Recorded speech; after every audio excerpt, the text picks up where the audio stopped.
Om Begawan ini dapat informasi lumayan valid loh. Tenan ini tentang perkembangan politik kekinian. Sumbernya aku tak sebut, enggak jenengan ngerti itu. Nah, seperti kabar siang ini tadi ini. Rencana ada deklarasi pasangan Prabowo Gibran. Nah, tapi ujung-ujung batal, rasido. Nah, kenapa batal?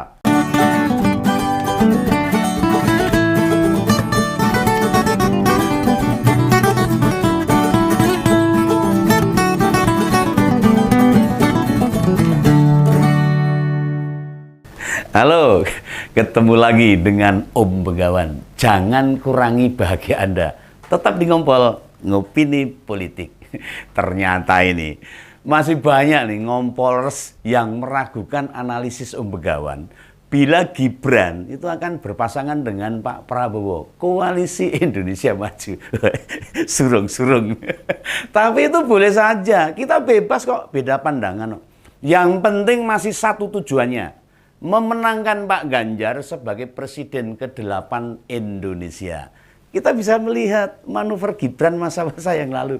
Dari membiarkan sebagian relawannya mendukung Prabowo, dia sendiri terus menjalin komunikasi secara intensif. Ditambah Kaisang, adiknya tiba-tiba menjabat Ketua Umum PSI dan mendukung Pak Prabowo. Nah, sampai klimaknya, dengan putusan MK yang mengarah pada karpet merah untuk Gibran.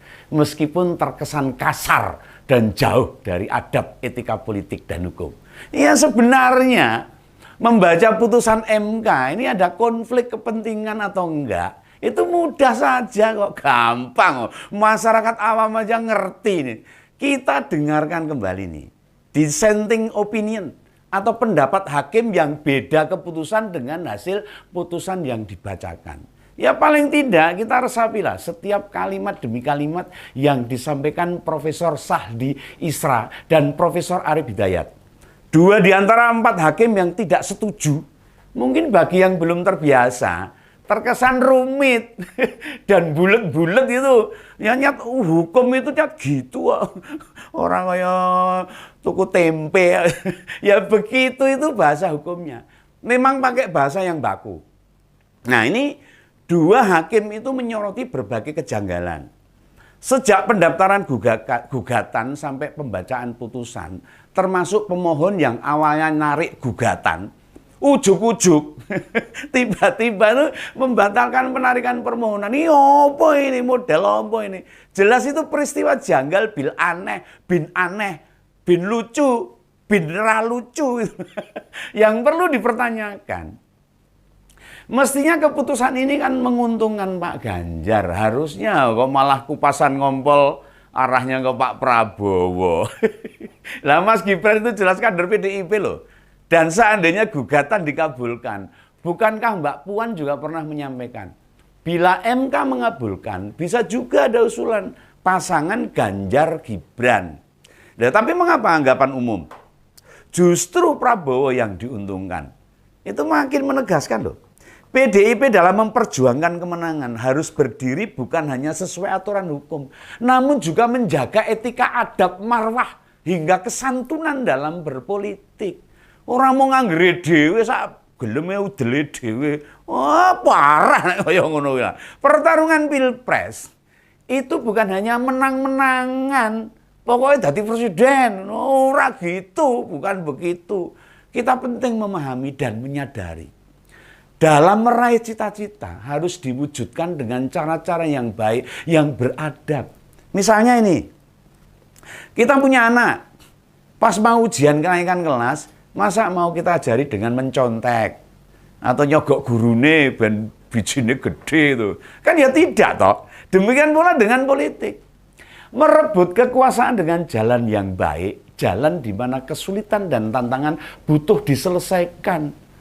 Menangkan pertarungan dengan curang, dengan tidak fair, itu akan merusak kehidupan demokrasi di Indonesia. Mengajari masyarakat jadi rapi, rusak no masyarakat Indonesia ini. Nah ini mumpung ingat ini saya. Om Begawan mumpung ingat ini. Kemarin tuh di Ngompol, episode 320 kalau nggak salah itu. Ada beberapa komentar yang butuh saya respon ini ya. Ini bisa didengarkan ini. Misalnya dari @mgkreatif 4391 bilang, bila keputusan MK itu bukti pemuda layak jadi pemimpin katanya. Nah ini nih, ini Mas MJ ini ternyata tidak memahami substansi konten kemarin itu. Atau yang berkaitan dengan putusan MK. Masa sih Om Begawan mau batas-batasin anak muda untuk terlibat politik? Oh kita dorong loh kaum milenial itu. Itu kesimpulan yang keliru. Intinya keputusan MK itu bagus, hanya mestinya loh ini dikecualikan bagi anak presiden dan wakil presiden. Mengapa begitu? Nah, kepala negara atau wakilnya punya pengaruh besar dan menguasai informasi politik. Lah silahkan saja bila kepala daerah itu anak menteri, anak anggota dewan, anak jaksa agung, ya monggo saja mau digandeng atau didaftarkan jadi capres atau cawapres. Selain itu, mengapa anak kepala pemerintahan harus dikecualikan? Ngopo? Apa bedanya? Kan yang menjabat itu cuma satu orang. Lagian kewenangan presiden Indonesia itu luar biasa. Makanya saat seseorang jadi presiden harus ada pembatasan di sisi lain. Anaknya tidak bisa jadi capres maupun cawapres saat mereka didaftarkan dan bapaknya masih menjabat. Ya kalau bila perlu anak presiden tidak boleh terjun ke politik. Nah, perlu itu biar kabeh tertib. Keinginannya Om Begawan, tapi ini logis kok. Kekuasaan itu tetap harus ada batasannya, terutama kekuasaan kepala negara. Lah seandainya sudah tidak menjabat, itu soal beda, soal lain. Itu misalnya Mbak Puan itu, Mas AHY, apalagi mantan presiden sudah wafat. Mau nyapres, mau nyawapres, karepmu. Silakan saja. Nah ini apa, Ngompolres itu lupa. Pilpres itu dilaksanakan nanti 14 Februari tahun 2024. Tahun depan itu. Sementara pergantian jabatan presiden masih Oktober tahun depan 2024, masih beberapa bulan. Kojor no. Artinya saat Gibran jadi capres atau cawapres, jabatan bapaknya akan mempengaruhi. Ya pora. Oh, itu gampang. Matematikanya mudah kok yang ngono kuwi. Bahasa politiknya konflik of interest. Benturan kepentingan akan terjadi.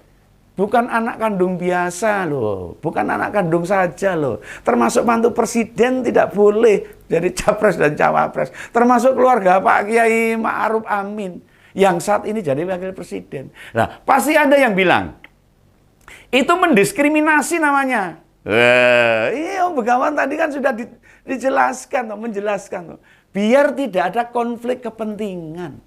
Juga supaya tidak ada tuduhan memanfaatkan jabatan Bapak yang dilarang ya sekalian gitu loh. Nah justru pembatasan itu biar tidak makin subur politik dinasti sing saiki lagi mumbul-mumbul lagi keren itu dinasti politik. Wah aku ora seneng itu Begawan ora seneng dinasti politik itu. Bisa juga diatur itu di jabatan gubernur. Waktu dijabat seseorang, anak dan keluarganya hanya boleh jadi wakil rakyat. Dan tidak boleh jadi pimpinan DPRD atau mencalonkan sebagai kepala daerah di mana orang tua atau saudaranya menjabat. Lah contoh buruk tuh bisa kita lihat. Itu loh Banten itu mantan gubernur Atut masih menjabat, anaknya, adiknya, iparnya tersebar menjabat baik sebagai kepala daerah maupun pimpinan DPRD di kabupaten kota di Banten. Apa jadinya? Ruwet, kesro.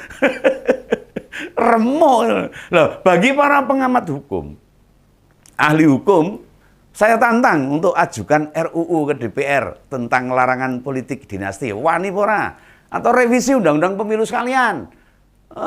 Bener untuk cerdas ini. Sebenarnya kita sudah ada loh UU undang-undang anti KKN, nepotisme. Tapi teknis penerapan atau peraturan pemerintahnya tidak jelas, ora jelas. Orang iso dijalankan, rakyat ya jadi bingung mumet nih.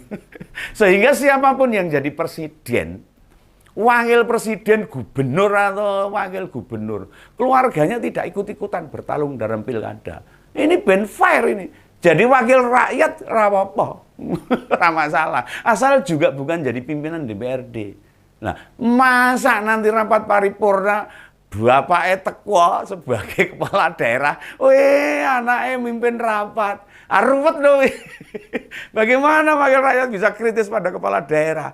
Iso pekewo, iso wedi, nek beda pendapat tekan omah diketak bapaknya repot. Lalu kemarin tuh ada juga yang menuding ke Om Begawan di Ngompol tuh.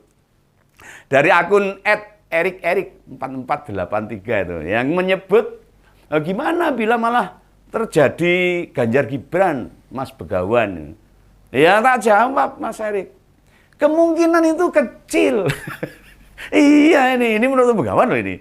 PDIP tidak mau jadi partai penguasa sendirian. PDIP itu butuh koalisi dengan partai lain. Membangun Indonesia tak bisa dilakukan sendirian. Dewean kesel no. Dan juga jelek-jelek begini. Om Begawan ini dapat informasi lumayan valid loh. Tenang ini. Tentang perkembangan politik kekinian. Sumbernya aku tak sebut. Enggak jenengan ngerti itu. Nah seperti kabar siang ini tadi nih. Rencana ada deklarasi pasangan Prabowo Gibran. Nah, tapi ujung-ujung batal, rasido. Nah, kenapa batal? Apakah Mas Gibran kemudian ragu ninggalin PDIP? Atau karena besok itu Gibran dipanggil DPP PDIP? Lah seandainya hari ini jadi deklarasi, besok pas dipanggil DPP ditanya kenapa Gibran jadi cawapresnya Prabowo.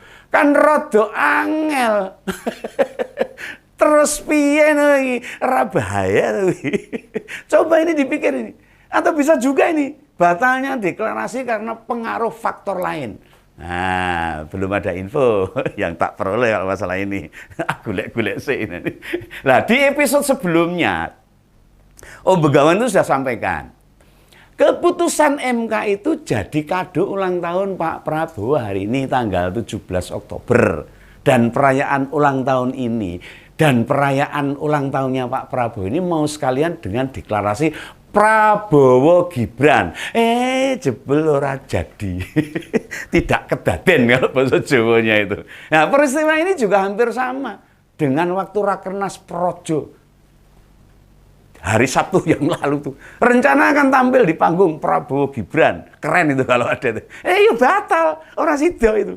Bisa jadi masih ada tarik-menarik, tarik ulur politik yang membuat rencana tersebut akhirnya tidak terjadi. Intinya ini. Makin mendekati waktu pendaftaran capres-cawapres, politik itu berubah dengan cepat. Makanya ya rodok mumet saat waktunya tapping. Saya mau buat naskah untuk saya sampaikan, ya mumet ini. Kemarin itu malah sampai sore nungguin keputusan MK, nganti kesel ngentak ke kopi 3 gelas sih saya. Biar konten Ngompol sesuai dengan situasi politik terakhir. Lah kan ya gak gampang mengedisikan hal ini. Yang jelas, konten Ngompol itu bukan otak-atik gathuk. Sak kecekele dhewe, sak karepe dhewe, enggak. Namun berdasarkan beberapa informasi yang didapat valid, lalu membaca situasi politik di media mainstream bagaimana, baru ditarik dalam sebuah opini. Sehingga konten Ngompol itu bukan asal memetakan semua Om Begawan sendiri. Oh enggak, Ngompol itu bukan opini ngawur, tapi mencerdaskan bangsa. Kayak sekolahan dan membuka tabir atau yang kadang tidak dipikirkan oleh ngompolers dimanapun berapa. Penonton kadang-kadang jadi terkaget-kaget. Gitu ya. Salam aja dari Om Begawan. Salam Ngompol. Sampai jumpa. Jangan kurangi bahagia Anda. Dadah.